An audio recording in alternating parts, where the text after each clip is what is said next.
Welcome to What What is is your Your name? Name? My name? Yes, your name. My name na Ovuvwe Enyetuenwe Ugbemugwem Osas. The sorrowful. Simple story. Boy, girl, switch, meteorite, fate. We have Mitsa waking up from a weird dream and starts grabbing Mount Fuji. The you doing? She changes into her school uniform and eats some good looking ass anime food. Grandma said something about yesterday. Mitsa ain't got no clue. The TV reports a comet is coming in a month. Not relevant. No one at the table gives a and both kids sets off to school. Mitsa meets up with her friend. On the way, she comes across her father who's running for mayor. Mitsa, go f yourself. Oh my god, a caring parent. So embarrassing. In school, she's flipping through her notes and sees a writing asking, who are you? During lunch break, her friend said she came to school yesterday off up, but Mitsa don't remember Jack. At night, the family's making some traditional festival stuff. She and her sister will be dancing to the gods and make some rice wine for them by liquefying it in their mouth and fermenting it for however long this movie takes. Gods have weird fetishes, man. After the show, she's sick of all this bullshit and wishes to get out of this town and be reincarnated as a hot city boy. Cut to Taki waking up and getting flustered by his elephant. A message for a friend, he doesn't know who that is. He exits the house and is absolutely flabbergasted by the city of Tokyo. He makes his way to the school and hesitates to enter the class. Glasses comes over and brings him along to have lunch with another mate. Taki starts talking and acting in a feminine way. His friends somehow don't recognize that After school, they went to a cafe. Taki is taking this moment as a legit dream and orders overpriced pancakes. He then receives a message saying he's late for work. But the problem is, he doesn't know where he works. Still no alarms trigger there. Taki is working in an Italian restaurant as a waiter. He's flying everywhere, taking orders, serving food and Considering he has hard disk cleaned out, no, that sounds weird. Considering he has his memory wiped, he did a pretty good job. Some random brat puts a toothpick in his pizza and tries to convince Taki it's already in there. I'm sorry, we don't have toothpick in the restaurant.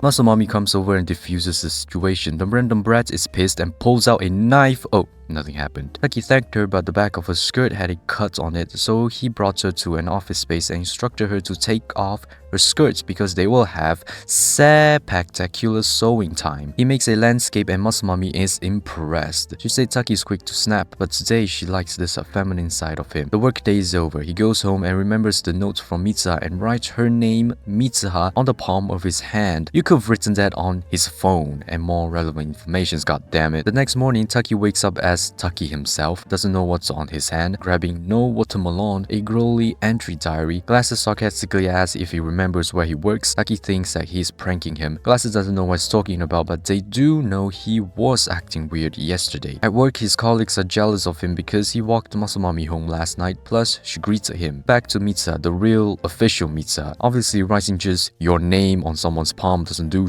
Not feeling yourself today, miss? She goes to school and everyone is staring at her. The reason is yesterday in art class, people are talking shit about Mitsa's father. Taki confirms with Twin Tails that they are talking shit.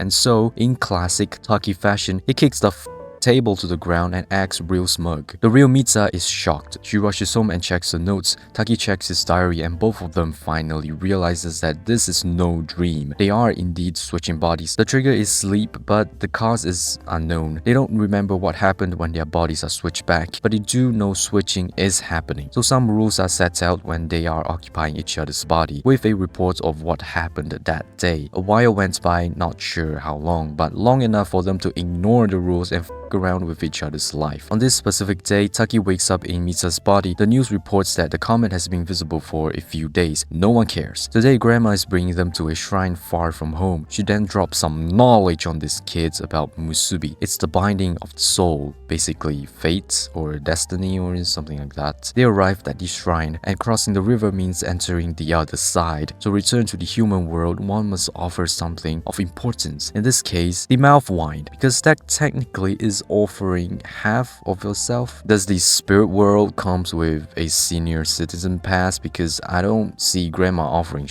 After that is done, to witness this beautiful twilight over the hill. From the side, Grandma comes on with some witchery and sees that Mitsuha is dreaming. Now cut to Taki waking up with tears flowing down his face. A text from Muscle Mommy sends him flying out the door because Mitsuha has set up a date for him. She wishes she could also go on a date and thinks that they've probably met up by now. Suddenly, tears are flowing down her face. On the date, Taki doesn't know what to do, but luckily Mitsuha has linked some real helpful websites for dating. Both of them then visit a museum. Taki is drawn in by an old picture of a view from the Twilight area. After that, Muscle Mommy calls it a day. She asks Taki about having a crush on her but now has a change of heart. He denies it. She hooks on him for a bit and lets him off. He then reads the entry from Mitsuha and she says that after the date, the comet will be visible. Taki doesn't know what she's talking about, so he calls her. On Mitsuha's side, she receives a call from the dude friend asking her to come up to the festival. She arrives there but her hair has been cut short. They slowly walk to the area where the comet is visible. She's in awe at the sight, but gradually from the looks of it, her mind just went blank because comet went bruh. Back to Taki. The call did not go through, so he'll tell her when they switch bodies again, but it has not happened since that day. A while went by but still nothing happened. Now Taki seems to be kinda anxious, so he packed his bag and goes to the train station where Muscle Mommy and Glasses are uninvitedly waiting for him. The plan is to visit Mitsuha in person, but Taki only knows what the town looks like and nothing else. So he asks for directions, however no one knows where it is. They stopped by a ramen store to have lunch and conveniently the store owners knew about the place, Itomori. After hearing that, Glasses and Muscle Mommy is shocked because they know about something.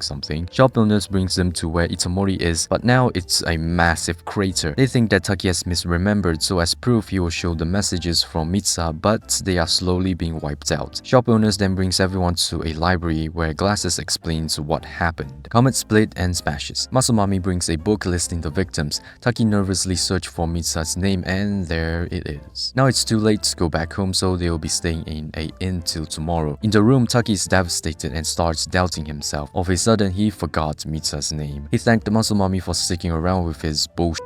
She doesn't mind and flips to the page with Itomori's signature braided cords. She asks Taki about his. He says that someone gave it to him a long time ago and used it as a lucky charm, but doesn't know who gave it. He also remembers the knowledge dropped by Grandma saying that threads on the cords represent the flow of time, twisting, tangling, unraveling, and connecting back together again. After saying that, he has an idea. In the morning, he goes off on his own with the help of shop owner driving him to a mountainy, jungly area. He hikes through the rain to the shrine and is glad the place is real. He enters it, picks up Mitsuha's bottle, pours himself a shot, and chugs it. Sadly, nothing happened. Whoa! Comets. String theory. Men falling in water. Comet smash. Embryo development. Baby Mitsuha. Umbilical cord. Happy family. Not so happy family. Father buys milk. Grandma takes care. Comet is about to smash into Mitsuha's face. All of a sudden, she wakes up. A surprise. It's Taki. He stands in front of the TV and listens to the news. Grandma made some tea, and again, she's the only wise soul to know that that's not Mitsuha. She has known this for a while now because the whole family has been through this phase. Taki thinks that this is happening because it's trying to prevent the comet from smashing Itomori into a negative pancake. Grandma doesn't believe that. Taki rushes to school to devise a plan with the dude friend. The plan is simple. Hijack the emergency broadcast system and convince everyone with the help of the mayor to gather at the school, which is outside the impact zone. Dude friend then pulls out a fun fact about how Lake of Itomori was formed by a giant-ass asteroid. Now the plan can begin. Taki tries to tell Mitsuha's father that the comet will break apart and kill everyone. He thinks that she has lost her goddamn mind, so he books an appointment with the hospital for some psychiatric checkups. Look here, you little The group gathers to see if the convincing worked. Obviously, it didn't. But Taki has something else on his mind. He thinks that Mitsuha might still be at the shrine, so he rushes over. On the way, he remembers that 3 years ago, Mitsuha went to Tokyo to meet him. However, he doesn't recognize her, but he did ask her for her name and was given the braided cords. At Mitsuha's side, she wakes up and sees 2 massive dents and remembers that she died. After being bombed out for a bit, she hears Taki calling her name. Both of them run past each other, but nothing. Luckily, they arrived at the right moment because this is where the space-time continuum takes a lunch break, and now they finally could see each other. So both of them waste all time chatting about what happened. Taki writes his name on Mitsuha's palm just in case they forget. She did the same thing and bam, the break is over. Taki then takes his sweet ass time shouting her name instead of writing it down on his palm. There you go, he forgets her name. But somehow Mitsuha still remembers everything, so the plan can continue. They blew up the main power supply and cuts off the energy to the town. Twin Tails will use the backup power from her end and make an evacuation broadcast. But they can't evacuate the civilians fast enough, so Dude Friend asks Mitsuha to convince her father again. On the way there, everything went to Twin Tails got caught, the evacuation was stopped, the comet is splitting apart, Mita gets her last dose of adrenaline from Taki and confronts her father, but the comet smashed everything to bits. Taki wakes up and remembers nothing. Now he's all grown up, looking for a job. Out of the corner of his eye, he saw a red ribbon. Masamami is close by for business stuff, so she invites him out to catch up on things. Taki doesn't remember much from the Itomori trip, but he remembers that he's obsessed with the town, and miraculously, no one died there. They ended the day off at the same bridge. Taki is checking his schedule for tomorrow and slightly misses the chance to meet Mita's friend, and just mildly, infuriatingly, so close to seeing Mita herself. But no biggie. The next day they do meet, but on the wrong train. So they go on a forensic search for each other and finally finds themselves at the famous staircase.